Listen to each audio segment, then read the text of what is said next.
What's going on, everybody? Fly Guy JP. Wanted to give you guys a little update on my progress so far. I am in stage 3 of the private pilot's license here at United Aviate Academy, and stage 3 is getting ready for the private pilot check ride, as well as the oral part of the check ride exam. In stage 3, you're mainly going to be doing solos and working on those maneuvers, getting them to the ACS standards to get you ready for the check ride. Also in this video, I'm going to be talking about some things that I've used and I found helpful in studying for the oral portion of it, as well as studying for the actual flight portion of it when the day comes to take your check ride. So I'll start off with the oral portion of the check ride and what I'm currently using to study for that. So the United Aviate Academy, they'll provide for you all of the handbooks and the Federal Aviation Regulation books for you in the iPad that they give you. So you already have all those downloaded. What I usually do is I type out all my notes on a laptop and I separate them into different Word files and in different folders so I can be a little bit more organized, and if I need to look up something real quick, I know exactly where to find it. So I basically go through each handbook, the airplane flying handbook, the AIM, the PHAC handbook, map out and summarize each chapter with just bullet point summaries, as well as bookmark them as I go along so I can easily reference them if I need to. If I need to get into greater detail or anything like that. And I also do that with the Federal Aviation Regulations, mapping out the sections that are going to be most prone to come up on the oral check ride, as well as the ones that are important enough that I need to reference them for in more detail. I usually study mainly an hour to 2 hours at a time and take maybe a 20-minute break, and I found that to be really helpful. I keep finding myself, I study for too long of a period of time, my ability to retain the information goes down greatly, so I found that the comfortable number is between an hour and 2 hours of pure focus time with 20-minute breaks in between those.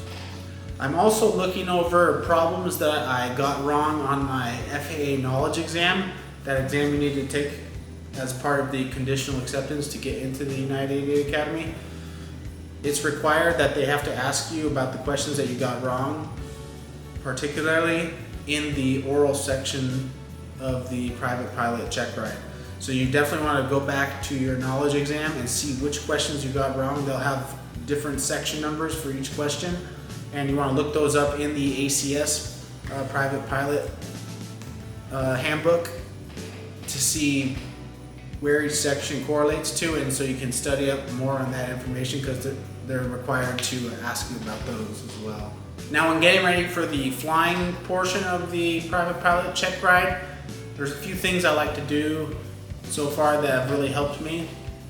The first thing I do is I create flashcards for each maneuver that you're going to have to do, and on those flashcards I write on the different configurations that are required for that maneuver, the different speeds that are required for that maneuver depending on which maneuver you're doing, of course, as well as any tips or reminders for myself as I'm going through the maneuver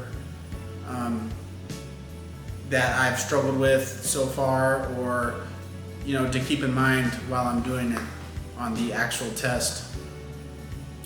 I found that to help a lot because you want to be able to reference that information very quickly. Flashcards allows you to do that, to study in that form where, okay, you see a maneuver, boom, you want to be able to reference that information really quickly in your head.